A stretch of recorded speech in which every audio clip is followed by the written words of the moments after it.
दो शहर की नंद और दो गांव की भाभी। ले लो पुदीना, ले लो पुदीना, ले लो पुदीना, पुदीना पुदीना।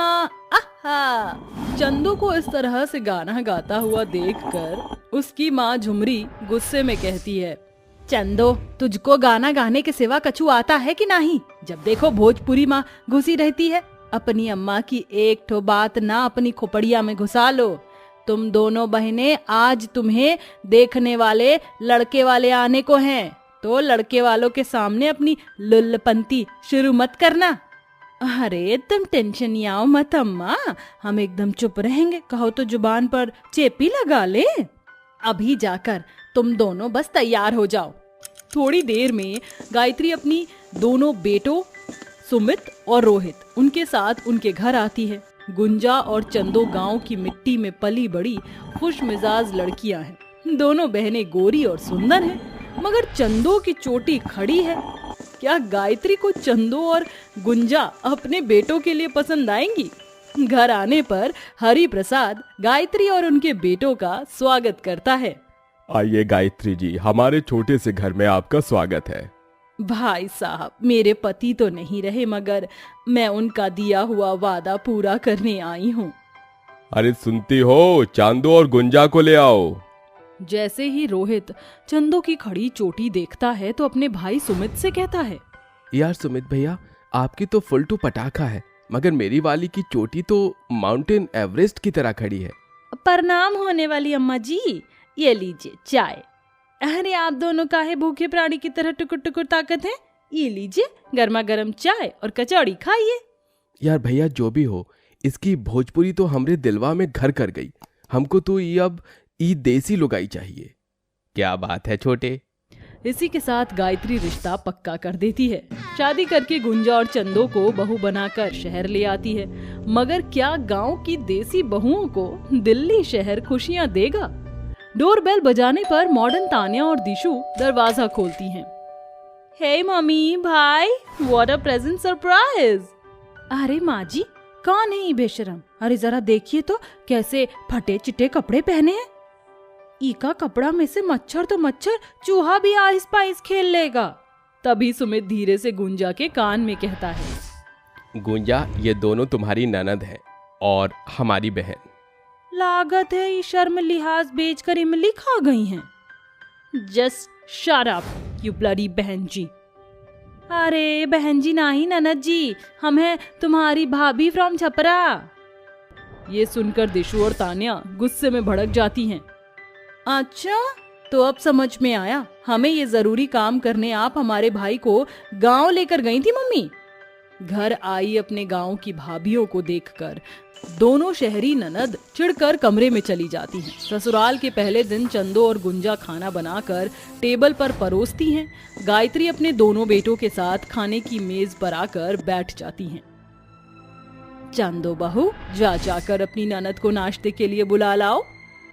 चंदो जैसे ही कमरे में आती है जहाँ तान्या और दिशु मेकअप कर रही होती हैं, चंदो कमरे के अंदर आ जाती है। अरे क्या बात है, हमारी सहरी ननद बड़े जोरों शोरों से लिपाई पुताई कर रही हो। अपनी गवार भाभी को अपने सामने खड़ा देखकर दिशु उस पर चिल्ला पड़ती है। तुम्हारी हिम्मत कैसे हुई बिना हमारी परमिशन के हमारे कमरे में आने की? आइंदा अगर बिना हमसे पूछे हमारे कमरे में आई ना, तो तेरे सर पर ये जो एंटीना खड़ा है ना, इसे उखाड़ कर फेंक दूंगी। ऐसा मत करना दिशु, हमारी गवार भाभी की खड़ी चोटी चलते फिरते हैंगर का काम करती है।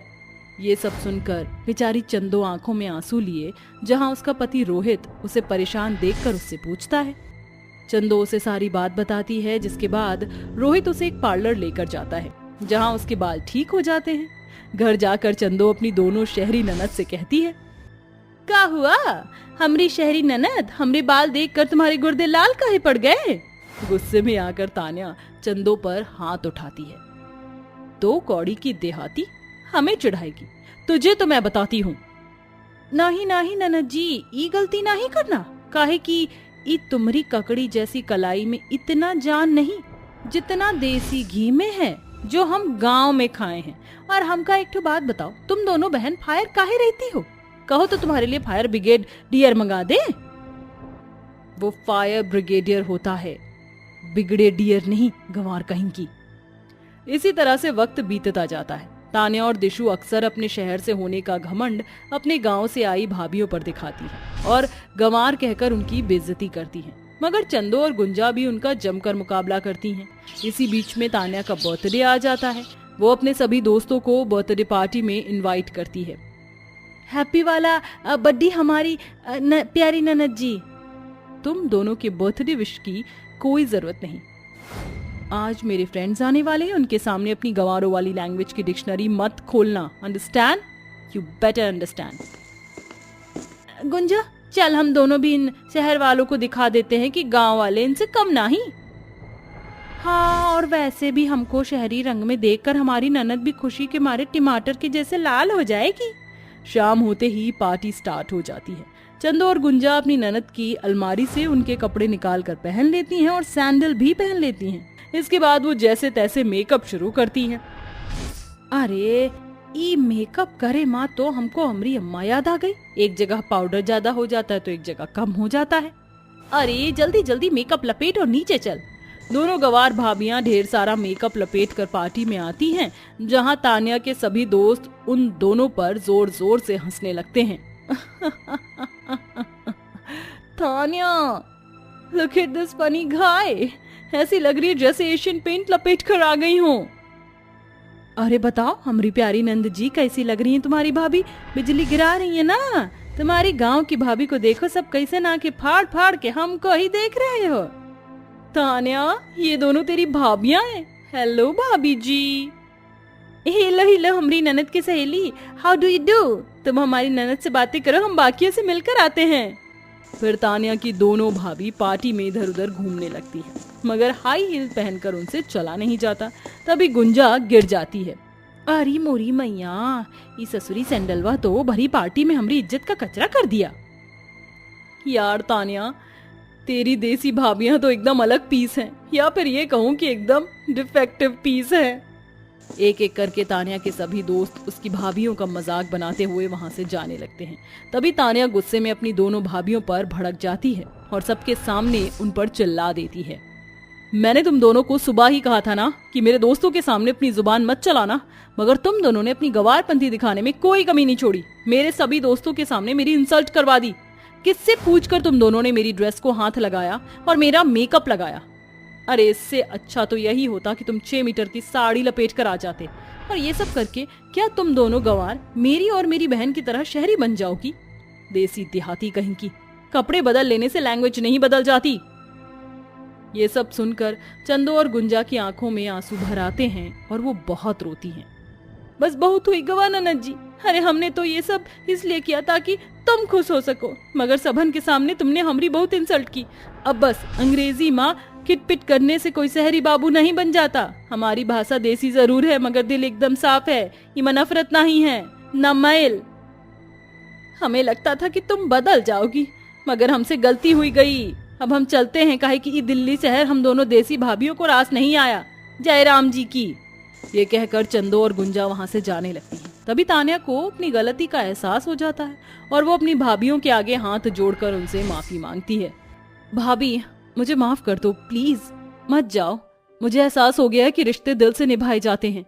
अपनी ननद के माफी मांगने पर दोनों भाभियां उसे गले से लगा लेती हैं और उस दिन के बाद से तान्या और दिशु अपनी भाभियों के साथ खुशी खुशी रहने लगती हैं। विनोय और अंकित बचपन से ही एक दूसरे के बहुत अच्छे दोस्त थे। विनोय बचपन से ही अमीर था और अंकित बस साधारण परिवार से था। बड़े होते होते विनोय ने अपने बाबा के कारोबार को और भी ज्यादा ऊंचाइयों पर पहुंचा दिया, लेकिन अंकित गरीब ही था। मुबारक हो अंकित, तुझे बेटी हुई है। हाँ शुक्रिया। क्या हुआ, तो खुश नहीं है? खुश तो बहुत हूँ, लेकिन बिटिया पराई होती है ना। समय इतनी तेजी से जा रहा है, कल को इसके ब्याह का खर्च ये गरीब बाप कैसे उठाएगा? इतनी सी बात, अरे हम किस लिए हैं भाई? हैं? तेरी बेटी मेरी बेटी की तरह है और मैं अपनी दोस्ती को अब रिश्तेदारी में बदलना चाहता हूँ। क्या तू अपनी बच्ची की शादी मेरे बेटे से करेगा? अंकित की आंखों में खुशी के आंसू आ जाते हैं और दोनों दोस्तों ने उसी दिन अपने बेटी और बेटे का रिश्ता पक्का कर दिया था। समय यूं ही बीत गया और अब काजल और रोहन दोनों बड़े हो चुके थे। दोनों बचपन से ही एक दूसरे के अच्छे दोस्त थे और अब दोनों की ही आपस में शादी होने वाली थी। विनोय, मेरे पास मेरी बच्ची को विदा करने के लिए दहेज नहीं है। तू किस तरह की बातें कर रहा है? तू अपनी सबसे बड़ी अमानत मुझे दे रहा है, मुझे और कुछ नहीं चाहिए। दोनों दोस्त हालातों से तो अलग थे, लेकिन आज भी वो दोनों एक दूसरे पर जान छिड़कते थे। ऐसे ही कुछ दिन और बीत जाते हैं और काजल विनोय की छोटी बहू बनकर आ जाती है। रोहन की शादी के साथ साथ उसके बड़े भाई की भी शादी हुई थी। उसके बड़े भाई दिलीप की शादी एक अमीर घराने की लड़की सोना से हुई थी। शादी के बाद सभी काजल से बहुत ज्यादा खुश थे, सिवाय काजल की सास उर्मिला के। अब शादी हुए लगभग 1 महीना बीत चुका था। बहू तू उठ गई, आजा साथ बैठकर नाश्ता करेंगे। ए काली, चल जल्दी से हमारे लिए ताजा ताजा फलों का जूस लेकर आ। जी माँ, लाई। काजल की जेठानी सोना और उर्मिला काजल को उसके रंग और गरीब मायके की वजह से अपने जूते की नोक पर रखते थे। वेट अ मिनट, मुझे फ्रूट जूस नहीं, आज सिर्फ एग खाने हैं। जाओ जाकर लेकर आओ, अभी लाती हूँ। काजल अपनी सास और जेठानी के लिए नाश्ता बनाकर लाती है। वो उनके सामने नाश्ता रखकर खुद भी नाश्ते के लिए बैठ ही रही होती है कि तभी रुक रुक काली, कहाँ घुसी चली आ रही है? माँ वो मैं नाश्ता, तेरे जैसे गरीब ये वीआईपी लोगों के जैसे नाश्ता नहीं करते। जाकर चाय रस खा, ये जूस वगैरह तुझे शोभा नहीं देता है। काजल की सास हमेशा उससे ऐसे ही भेदभाव किया करती थी, लेकिन काजल कभी भी उसकी बातों का बुरा नहीं मानती थी। वो बेचारी उतने में ही खुश रहती थी जितना उसे नसीब होता था। इसी तरह से दिन बीत रहे थे और अब दोनों ही बहुएं प्रेग्नेंट हो चुकी थी। एक तरफ उर्मिला अपनी गोरी और अमीर बहू को एक भी काम नहीं करने देती थी, तो वहीं दूसरी तरफ काजल प्रेगनेंसी के बाद भी सारे काम किया करती थी।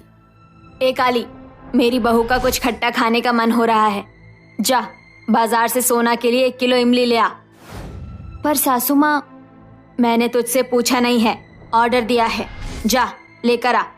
काजल कुछ नहीं बोली और प्रेगनेंसी की हालत में वो अपनी जेठानी के लिए इमली खरीदने चली गई और अपनी जेठानी को इमली लाकर दे दी। खा ले बहू, तेरा किसी और चीज का मन हो तो मुझे बोल देना, घर में नौकरों की कमी नहीं है। जी सासू माँ। घर में काजल को नौकरानी से भी कम इज्जत मिलती थी, लेकिन वो बेचारी गरीब लड़की इन सभी को नजरअंदाज करके खुशी खुशी अपने ससुराल में अपना गुजारा कर रही थी। एक दिन, माँ, सोना, काजल, देखो तो मैं क्या लाया हूँ। अरे वाह, केक! आपको कैसे पता चला कि मेरा केक खाने का मन था? बस चल गया। अब जल्दी से माँ और काजल को भी बुला लो, सभी साथ में इसे खा लेना। उस काली को ये केक देने की कोई जरूरत नहीं है। ये क्या तरीका है सोना? काजल तुमसे छोटी है और वो तुम्हारी देवरानी है। अरे चुप कर, ना जाने मेरे बेटे की मत मारी गई थी, उसे ऐसी काली स्याही जैसी बहू मिली, बस दे दिया उसे केक। चुपचाप तू और सोना मिलकर उसे खा लो। पर माँ, देखिए, या तो आप ये केक मेरे साथ खाइए, वरना अगर उस काली को भी खिलाना चाहते हैं तो मैं इसे नहीं खाऊंगी। सोना के इसी तरह बात बात में नखरे रहते थे। दिलीप को उसकी बात माननी पड़ती है। इसी तरह से दिन बीत गए और दोनों बहुओं की डिलीवरी का समय आ गया, इसलिए वो अपनी बीवी को डिलीवरी के लिए बड़े अस्पताल में लेकर गया। लेकिन वहीं दूसरी तरफ रोहन का काम ठीक ठाक था, इसलिए उसने अपनी बीवी की डिलीवरी एक साधारण से सरकारी अस्पताल में ही करवा दी। सोना को एक बेटा हुआ था और काजल को एक बेटी। दोनों बहुएं 2 दिन के बाद घर वापस आ जाती है। उर्मिला ने अपनी अमीर बहू का स्वागत बहुत अच्छे से किया और छोटी बहू को लेने वो दरवाजे तक भी नहीं आई। शायद माँ भाभी की सेवा में लगे लगे थक गई होगी, इसलिए नहीं आई। आओ काजल, हमारी बच्ची को लेकर आराम से अंदर आ जाओ। काजल का पति उसका बहुत ज्यादा ख्याल रखता था। अपनी पत्नी की डिलीवरी के बाद रोहन ने ही काजल का ध्यान रखा। उर्मिला तो काजल की बच्ची के पास भी नहीं आती थी और ना ही कभी उसे प्यार भरी निगाहों से देखती थी। ऐसे ही चलते चलते 3 साल बीत गए। अब दोनों के ही बच्चे 3-3 साल के हो चुके थे। ए काली की मनहूस लड़की, चल मेरे पोते से दूर हट। उर्मिला अपने पोते को खिला रही थी। जैसे ही उसकी पोती उसके पास आई, उर्मिला ने उसे रुलाकर भगा दिया। माँ जी, बस बहुत हुआ। आज तक आपने मेरे साथ जो कुछ किया, मैंने कभी उफ नहीं की, लेकिन मैं अपनी बच्ची के साथ ऐसा अन्याय जरा भी बर्दाश्त नहीं करूंगी। काली, तेरी धमकियों से मैं डरने वाली नहीं हूँ, चल निकल यहाँ से। काजल को अपनी सास का अपनी बेटी के साथ ऐसे सलूक करते हुए देखकर बड़ा ही दुख हुआ। ऐसे ही कुछ दिन बीत गए और आज पूरे परिवार को विनोय के एक क्लाइंट की पार्टी में जाना था। सभी जाने के लिए तैयार हो गए। काजल, तुम तैयार हो? दिलीप और सोना बड़े महंगे कपड़ों में थे, जबकि रोहन का परिवार बस साधारण सा ही तैयार था। सभी मिलकर पार्टी में चले गए। पार्टी में सभी लोग बस दिलीप की ही इज्जत कर रहे थे। 1 glass water please. Sure sir, मुझे भी 1 गिलास पानी मिलेगा। क्यों रे, मैं क्या तेरे बाप का नौकर हूँ? जाकर खुद पानी पी ले। ये तो मेरे भाई से कैसी बात कर रहे हो? हाँ, ये आपके भाई हैं? अब सॉरी सर। वो नौकर चला गया। वो पार्टी अमीर लोगों की थी और हैसियत से दिलीप ज्यादा अमीर था, इसलिए सभी दिलीप की ही इज्जत करते थे, जैसे खाने को पूछना, बैठने को जगह देना और जी जनाब से बात करना वगैरह। रोहन को तो सभी बस एक गरीब नौकर की तरह ही ट्रीट कर रहे थे।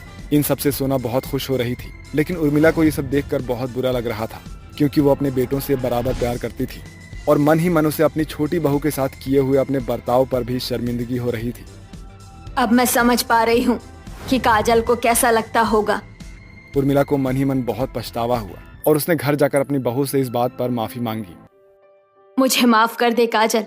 आज जब मेरे अपने बेटों के बीच भेदभाव हुआ, तब मुझे समझ आया कि तुझ पर क्या बीतती होगी। हो सके तो अपनी सास को माफ कर दे। नहीं माँ, बड़े लोग माफी नहीं, आशीर्वाद देते हुए अच्छे लगते हैं। आप माफी मत मांगिए। उर्मिला ने काजल के इतना कहते ही उसे गले लगा लिया। तू कितनी अच्छी है बहू, मुझे सच में तू माफ कर देना और अपनी सास को उसकी पोती को भी गोद में उठाने दे। जरूर माँ। काजल बहुत खुश हुई, क्योंकि आज उसे अपनी सास का प्यार मिल रहा था। आज उर्मिला के मन की नफरत खत्म हो चुकी थी। उसने खुशी खुशी अपनी बहू को गले से लगा लिया और अपनी पोती को भी गोद में लिया। अपनी सास को देखकर सोना का भी बर्ताव काजल के प्रति बदल गया और सभी एक साथ खुशी खुशी रहने लगे।